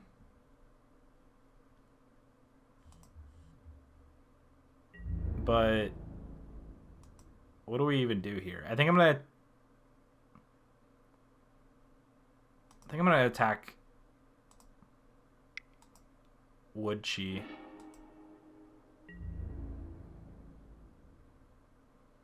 I think I'm just gonna hold Hour right now. I don't know. This is weird because it doesn't seem like we're against a lot of creature decks. It just seems like we're against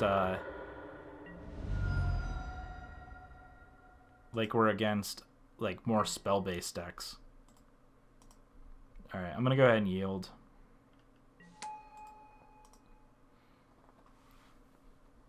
So I want to keep my mana on tap because they have Mana Geyser here.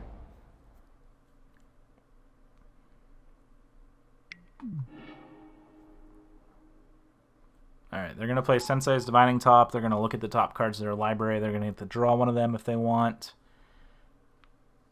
Sensei's Top's actually a pretty good card to have with Sorin because it's basically your first spell costs 1 mana, and then your second spell, whatever you cast, is going to draw you a card.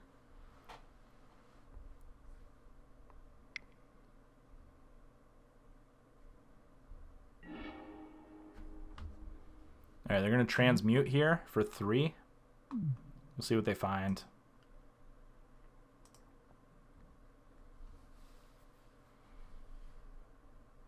Could be a counter spell for Mana Geyser.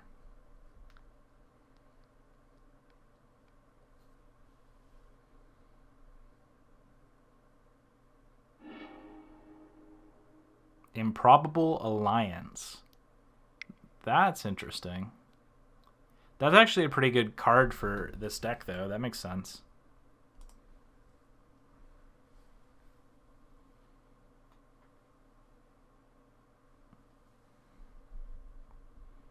All right, we'll see what they have here. Oops, I shrunk our opponent here.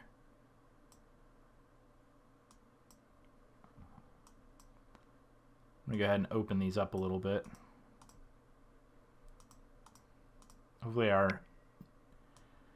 Hopefully they're done soon, and then our Norin can come back. We'll see here, though, who they decide to attack. We attack them for 4, so they might come back and attack us for 2. I assume they do. Yep.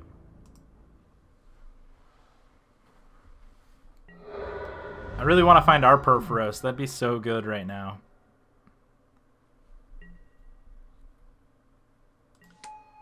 Yield through this turn. And hopefully Kess isn't able to just go off next turn.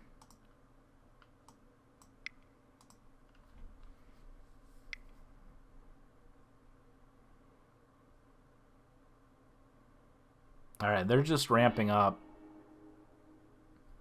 So they're going to take a slumber counter off Slumber Island here.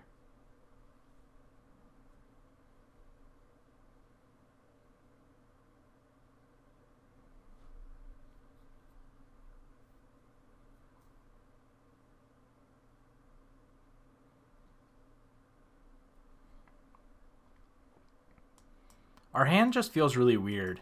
Like, we don't have anything, like, static going on in the battlefield other than, like, things can't untap.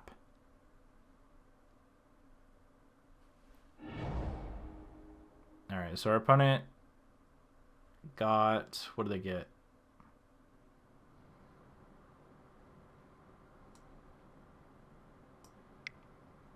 Two basic lands. Yep. So they got the island and the forest here. They're going to go ahead and rampant growth. So our opponent's just ramping here.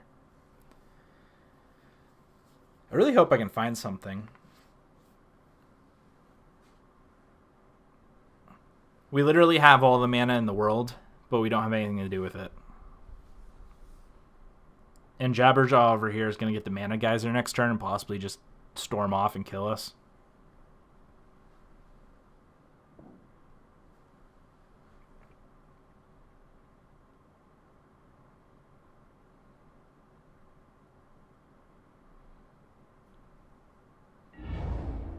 Alright, Orthos. You have a lot of mana over there. What are you going to do with it? I really hope they tap their commander for mana before it flips. That way it's stuck under the Meek Stone. I hope they don't realize that. Alright, yield through this turn. Now our opponent's going to get the mana geyser. And all of you guys tapped all your lands. They only have 3 cards in hand, but they have a ton of cards in their graveyard. Alright, let's see if Jabberjaw can storm off this turn. They said they're going to leave. Maybe they won the win real quick before they left.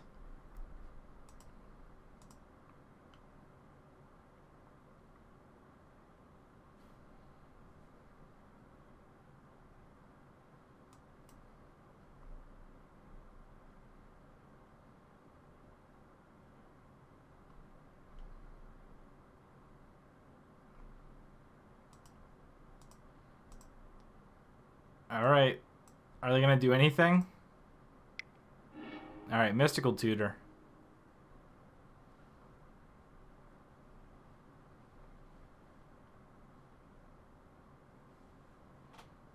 That's pretty good. They can Mystical Tutor anything they want, and then they can ponder for it.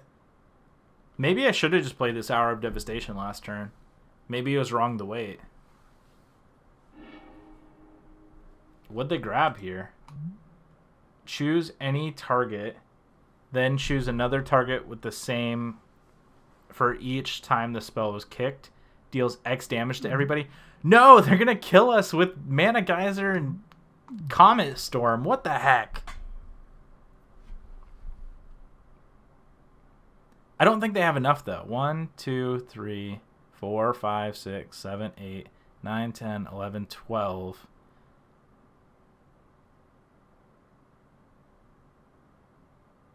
12 times 12 is, or 12 plus 12.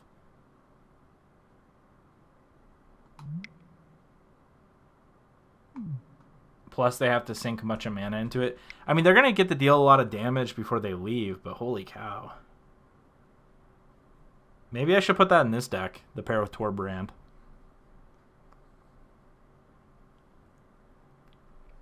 I really wish we had an early Perforos.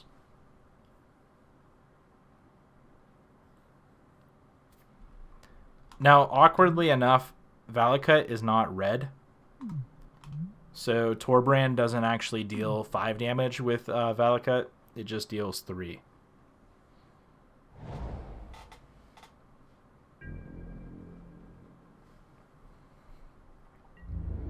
Alright, is our opponent dealing damage to somebody, or are they going to Mana Geyser and Comet Storm?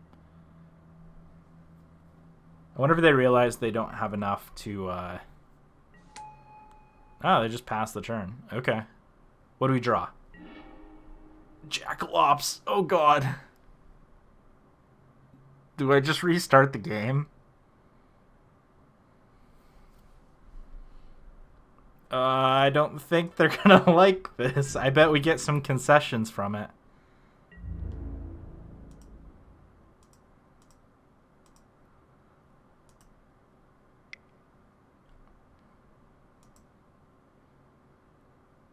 Destroy all artifacts, creatures, and lands. They can't be regenerated. Oh my god. That's so bad.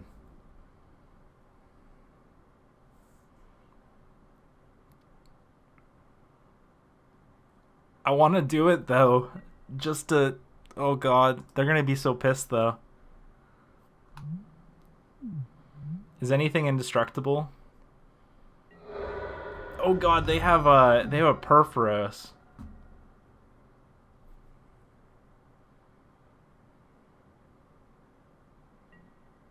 We don't have anything, though, is the only hesitation with my part. On my part.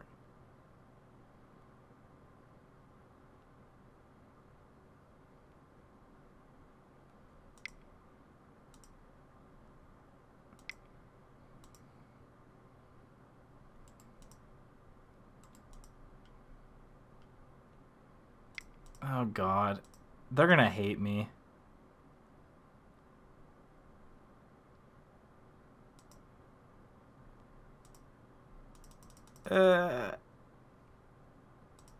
God, I want to show the chat because they're not gonna like this. I bet we get some people conceding.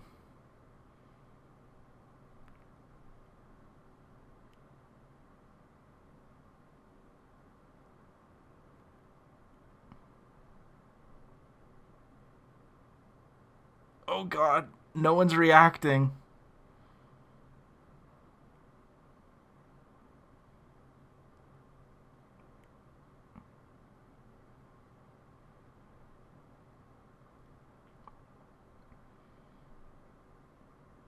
If you're making a deck for YouTube, at least make it fun. It is fun.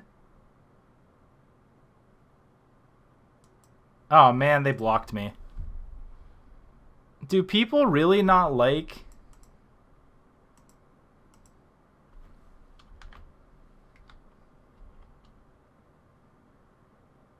Wow, people do not like Jackalops.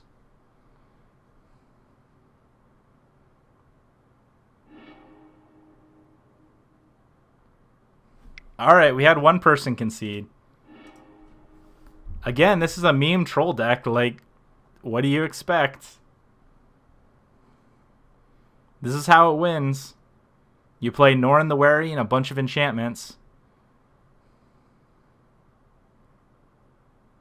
I was a turn away from storming, too.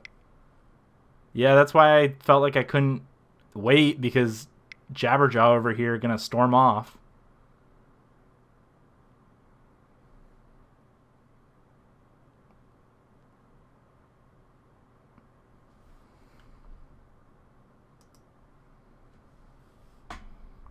It's not really a dead GameStop, it just resets the game. Are they going to deal 1 damage to me? What's the point? I get to rebuild. See you later. Please play more fun decks. Alright, they conceded. Alright, I think we win off of concession.